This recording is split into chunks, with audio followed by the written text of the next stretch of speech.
इस चैप्टर में हम प्रत्यास्थता को पढ़ेंगे। प्रत्यास्थता को देखते हैं कि प्रत्यास्थता होती क्या है।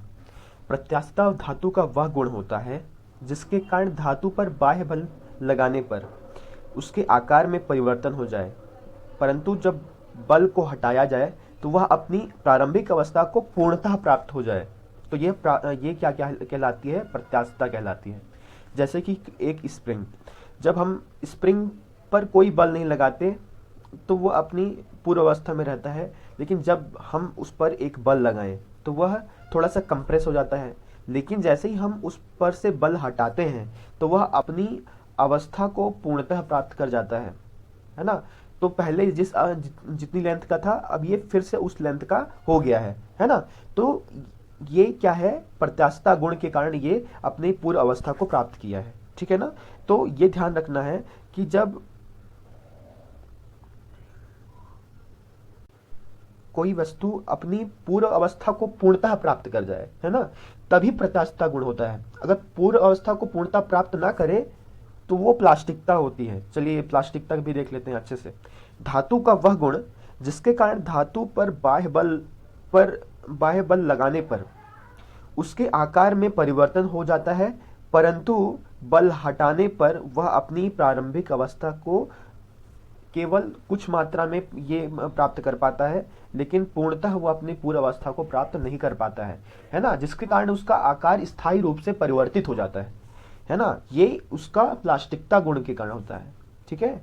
तो जैसे हमने किसी वस्तु पर बल लगाया, तो बल लगाने पर, है ना, वो अपनी अवस्था को चेंज कर दिया, लेकिन बल हटाने पर थोड़ा सा वो वापस जरूर आया, लेकिन वो पूर्व अवस्था को प्राप्त पूर्णतः नहीं कर पा रहा है ना। तो वो क्या कहलाता है? कौन सा गुण कहलाता है? प्लास्टिकता कहलाता है, ठीक है। अच्छा, अब यहाँ पर एक चीज और देखनी थी। प्रत्यास्थता बराबर क्या होता है? प्रत्यास्थता बराबर होता है प्रतिबल बटे विकृति, ठीक है ना। तो अब हम क्या पढ़ेंगे? प्रतिबल और विकृति पढ़ेंगे, ठीक है। तो प्रतिबल क्या होता है? किसी वस्तु के प्रति इकाई क्षेत्रफल पर आरोपित बल, बाह्य बल के लिए वस्तु के पदार्थ का आंतरिक विरोध का मान पदार्थ का प्रतिबल कहलाता है।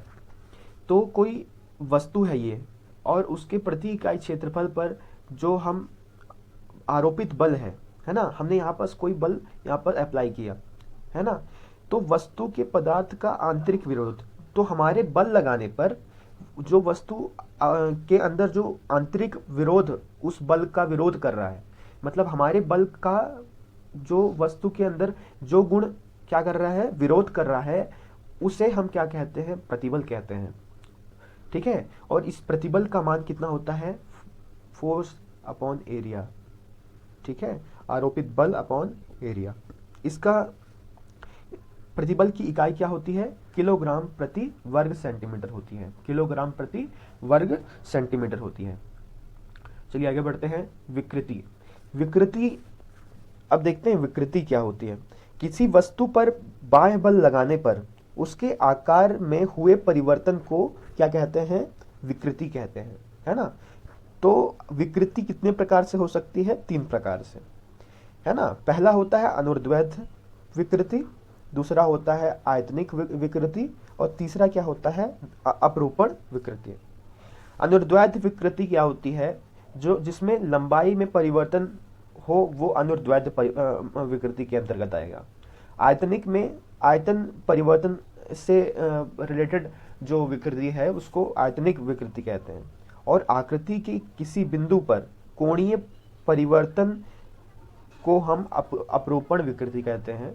चलिए हम इसका एक एक एग्जाम्पल लेते हैं, ठीक है। पहले तो आप इसका फॉर्मूला देख लीजिए कि लंबाई में होने वाला देखिए ये क्या रहेगा हमेशा? अनुर्ध्वैध विकृति बराबर क्या होगा?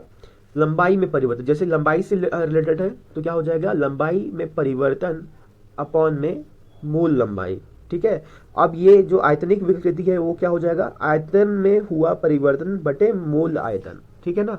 तो और अपरूपण विकृति, है ना, अपरूपण विकृति के लिए क्या रहेगा? कोणीय परिवर्तन होता है। जैसे कि मान लीजिए कभी आप स्टूल देखे होंगे, तो ये जब थोड़ा पुराना हो जाता है तो हल्का ये पहले तो सीधा रहता है, लेकिन ना जब बड़े बड़े स्टूल बहुत पुराने हो जाते हैं तो वो जब खड़े रहते हैं तो हल्का अपने स्थान से थोड़ा हिल के ऐसे इस तरह से रहते हैं, है ना। थोड़ा सा मतलब ढीले होते हैं और अपने स्थान से हल्का एक कोण बनाकर अपने स्थान को इस तरह से रहते हैं, ठीक है ना। तो उस कोण को क्या कहते हैं, अपरूपण विकृति कहते हैं, ठीक है ना। आप समझ पा रहे हैं। मैं एक बार और अच्छे से समझा देता हूँ। कोई बड़ा सा स्टूल हम ले लेते हैं इस तरह से। तो ये स्टूल जब क्या होता है, बहुत पुराना हो जाता है या थोड़ा ढीला हो जाता है इनके जॉइंट, तो जब हम इस पर एक तरफ या फिर थोड़ा बल दे दें या फिर थोड़ा सा हिला दें तो वो उसी तरफ झुक जाता है ना, वो सीधा नहीं रहता है ना। तो वो वर्टिकल से जितने कोण के साथ वो झुका रहता है, उसी कोणीय परिवर्तन को हम अपरूपण विकृति कहते हैं, ठीक है ना। क्या कहते हैं, अपरूपण विकृति कहते हैं, ठीक है। अब ये नेक्स्ट पार्ट पर हम और भी चीज़ों को पढ़ेंगे, ठीक है। Thank you so much.